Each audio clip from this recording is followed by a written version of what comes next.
medyo kailangan ayusin natin to mulang gabi, di ba? Oo. So, tatlo kayo, ebidensya. So, Brother Joey, kailangan mo magsalita, Brother Joey. Di ba magsasalita? Baka ba si DC, si Brad Jonathan ha? Baka mga CDC dyan, sa CDC ko.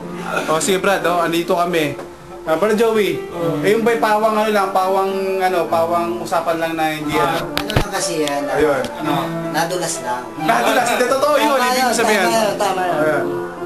Kaya, lahat ng yan, hindi totoo yan. Ayun. Tama yun. Ayun. At least meron tayong mga ebidensya at bukas, ito man ay makarating ako mismo sa CDC, mapawala akong katotohanan niya mga bagay na yan.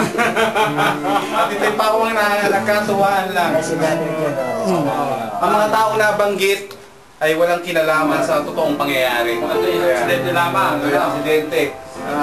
So, ayun lang po. Tayo isa lang rin. Yeah. Tayo isa lang rin. Tama yun. Tama yun. Luman na ako.